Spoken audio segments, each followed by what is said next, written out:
can't. He can't even keep track of who to bash and why. He's right? not well. And you can always tell when it's his Truth Social posts and not someone else posting for him. You have seen Democrat elected officials who swear an oath to stand up for their constituents and law-abiding American citizens spending more time advocating for illegal alien criminals, gangbangers, and wife beaters in the case of Abrego Garcia from Maryland. Oh, Caroline. Oh, no, girl. I hope they sue these people for defamation. I hope they sue the bejesus out of them. They keep repeating things that they will not say in court, that have not been proven in court. They keep smearing him over and over. We were doing the story yesterday, Dana. They published her home address. She had to move to a safe house with her kids, his wife. I mean, it's... the Democrat Party is full-blown crazy. Okay, thanks, Caroline. I don't need to again, Caroline. Thanks. She repeats herself a lot. I mean, have you ever listened to one of the pressers? Actually. My God. Yeah. We just spent some time looking at pre and post plastic surgery photos. Yeah. She's only 27. Yeah. And we also looked at Christy Nome. I'm not sure if that was a compliment, Dana. You said, "Oh, I'm glad you had to play Christy Nome." I'm like, did I? There's so little time, so many crazy right-wing bitches. Like we were saying, in the time we taped that, then Nancy Mace had her latest meltdown with with the guy. I don't even know. She provokes a fight with a gay man that didn't even identify himself as gay, but she did, and then she provokes him, and then drops a bunch of F-bombs, and then she posts it like it's something to be proud of. Right? Someone has got to have dirt and information on what the 180 was that took her from like an LGBTQ ally to this horrible monster that she is today. Something had to have happened. Yeah. She just seems a little, I don't know what the word is exactly, but not, glued together entirely. Yeah, sure. Okay. All right. So we talked about legal stuff. The last one, Trump frequently fires up Truth Social to lob attacks at his opponents, but one post Wednesday morning left readers scratching their heads over an apparent flipping of roles. He was bashing the latest Judge Beryl Howell. He said, Beryl Howell's an unmitigated train wreck, no justice. Setting aside the president's insults for the judge, he's not suing Perkins Coie in any case before Judge Beryl Howell. She's the judge assigned to Perkins Coie's lawsuit against his administration. Kyle Cheney says Trump appears confused here. He's suing Perkins Coie in Florida in a case before Judge Middlebrooks that has been dismissed and resulted in sanctions against him and Alina Habba. Bless you. Thank you. Perkins Coie is suing him before Judge Howell over his retaliatory executive order.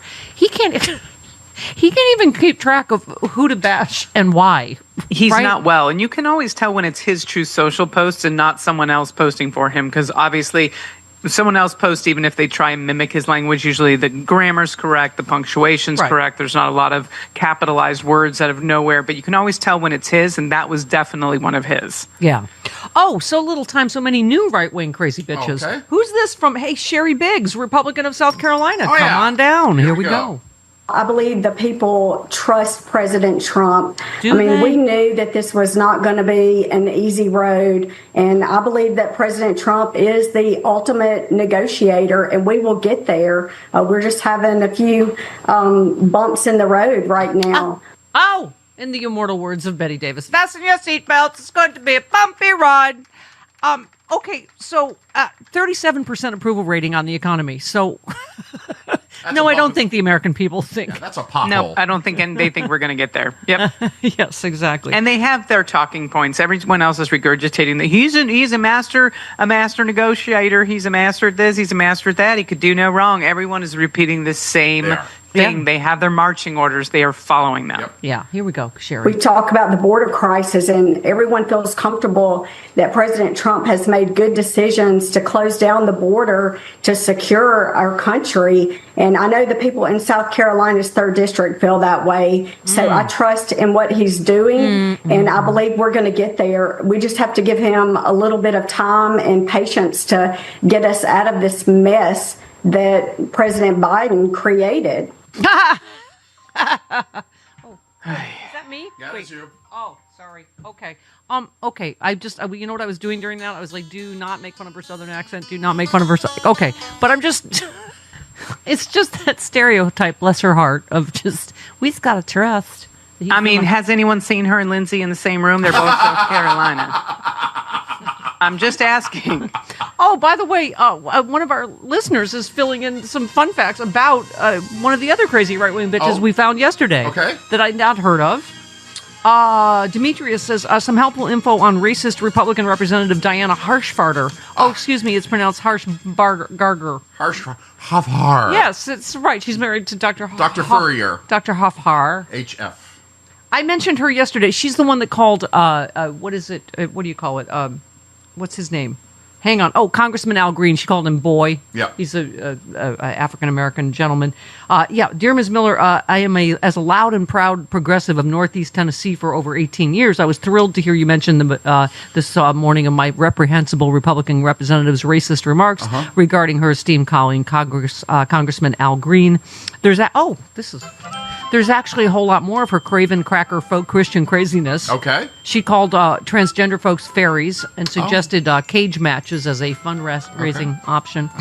2022, she was described as one of Congress's most active traders. She sold defense contractor stocks in right the days after Russia invaded Ukraine. Okay. Oh, okay. Few are aware of her vehemently denying all involvement, as her husband pled guilty and did federal time for mislabeling Chinese medications for dialysis patients, while she was one of only 2 officers of the company with him. Most appreciatively yours in the fight and the fart jokes, Jimmy of East Tennessee. And what was her name? Harshbarger. Jimmy with the receipts. Yeah, right. Bar gargler. Diana Bar Gargler. Bar Gargler? Something like that. Harshbarger. Hang on. I know I got it. Harshbarger. Okay. Oh.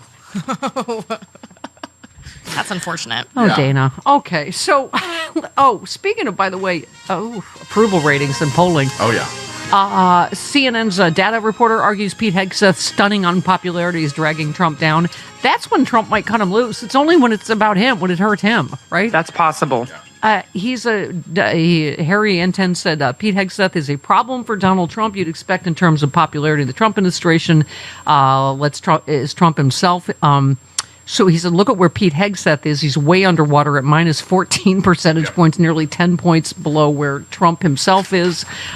He said, I think this sort of gives the game away.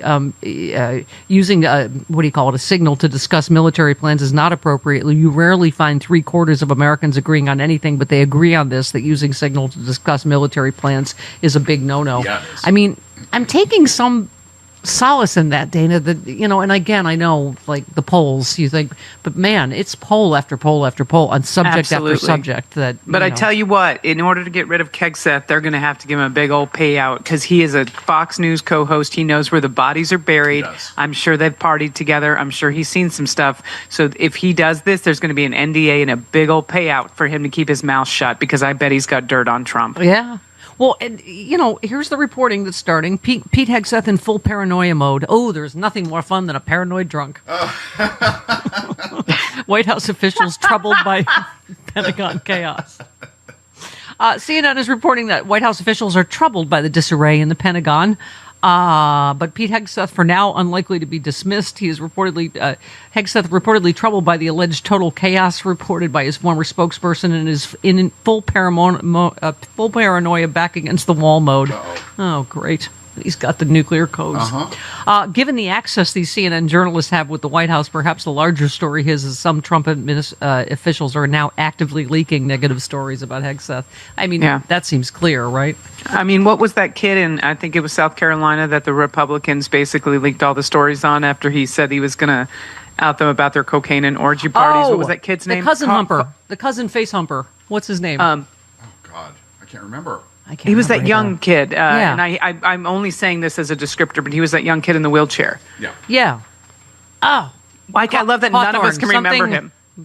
Cawthorn? No. What's Madison Cawthorn. Madison Cawthorn. Madison Cawthorn. Hold This your feels calls. like one of those things that they're going to start like putting out information on Pete Hegseth and being like, "Oh, you were in this, involved in this, you're involved in this," because he's going to spill some stuff on the way out. Literally, his bourbon and all the tea.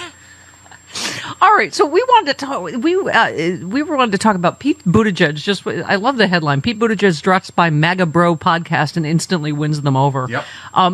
We're just obviously starting to talk about 2028, and we were just saying, I think like he does what we thought like Gavin Newsom did, but I think he does it better. I mean, he's great at communicating. He's successful at it. Right. Whereas Dana, we were talking yesterday. Oh, first of all, I got my first hater for 2028. They said, apparently the primary's already happened. Oh, okay. They said, Gavin Newsom is our nominee, and you're just hurting him, and so you're going to... God I'm forbid. responsible for the downfall of our Democratic Party. Again, something. Whatever. Hey, I'm John Fugelsang, and this weekend is the political comedy pay-per-view event of the year, not the White House Correspondents' Dinner. A very special pay-per-view for Americans who aren't afraid of political comedy or facts. Over a dozen comics, pundits, and influencers giving very different mini White House Correspondents' addresses, including Hal Sparks, Elaine Boozler, Alonzo Bowden, Trey Crowder, the liberal redneck, Glenn Kirshner, Allison Gill of Mueller, She Wrote, Frangela, Brooklyn Dad Defiant, Chuck Nice of Star Talk, Dino Badala, JoJo from Jurors, and Frank Conniff of Mystery Science Theater 3000, just added Miss Stephanie Miller. Catch Not the White House Correspondents' Dinner live Saturday, April 26th, instead of that other thing, because when they silence the comedians, we get louder. Or stream it on demand for just $20.26, because that's a good number to think about. Meethook.live/not. It's going to be inspiring. It's going to be hilarious. It's going to be deeply offensive to exactly the right people. Meethook.live/not.